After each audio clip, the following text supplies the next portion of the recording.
அஸ்ஸலாத்து வஸ்ஸலாமு அலைக்க யா சையதி யா ரசூலல்லா உதுபியதி கல்லத் ஹில்லதி அதிருக்னி. பிஸ்மில்லாஹிர் ரஹ்மானிர் ரஹீம். அல்லாஹ்வின் திருநாமங்களில் ஒன்று மாலிக்குல் முல்க். பொருள் அரசாட்சிக்கு உரியவன். அவனே அனைத்து அரசாங்கங்களின் அரசன். மாலிக் சர்வ வல்லமையும் மிகவும் சக்தியும் வாய்ந்தவர். இருப்பவை அனைத்தும் அவனுடைய ராஜ்யத்துக்கு உட்பட்டவை. முல்க் என்பது ராஜ்யத்தை குறிக்கிறது. மாலிக்குல் முல்க் தனது விருப்பப்படி ராஜ்யத்தை நடத்துகிறார்.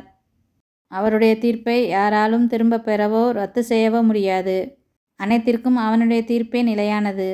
அனைத்து பொருட்களும் அனைத்து நிலைகளிலும் ஒருவருக்கு சொந்தமான ஒரே ராஜ்யத்தை உருவாக்குகின்றன. மாலிக்குல் முல்க் உண்மையான அரசன். அவன் மிகவும் உயர்ந்தவன். அல்-குர்ஆனில் அத்தியாயம் 3 26வது வசனத்தில், அல்லாஹ்வே ஆட்சிகளுக்கெல்லாம் அதிபதி. அவர் யாரை விரும்புகிறாரோ அவருக்கு ஆட்சியை கொடுக்கிறார். சிலரை ஆட்சியிலிருந்து அகற்றுகிறார்.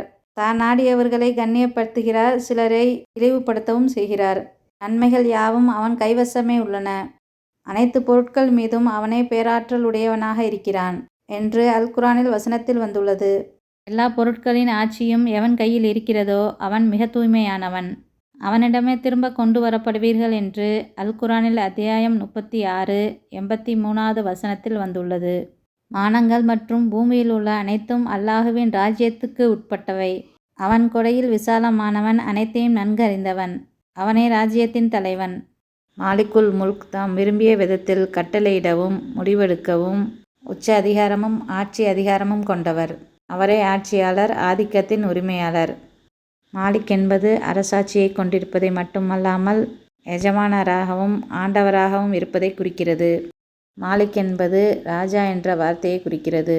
எந்த ராஜாவும் அல்லது ஆட்சியாளரும் யாருக்கும் கட்டளையிட முடியாது. அனைத்து அதிகாரமும் அல்லாஹ்விற்கு உட்பட்டவை. யா மாலிக்குல் முல்க் என்று அதிகமாக ஓதி வந்தால் வறுமை நீங்கி செல்வம் பெருகும். இவ்வாறு அல்லாஹ்வின் திருநாமங்களின் பொருள் உணர்ந்து துவா செய்து பயனடையலாம். அஸ்ஸலாமு அலைக்கும் வரஹ்மத்துல்லாஹி வபரகாத்துஹு.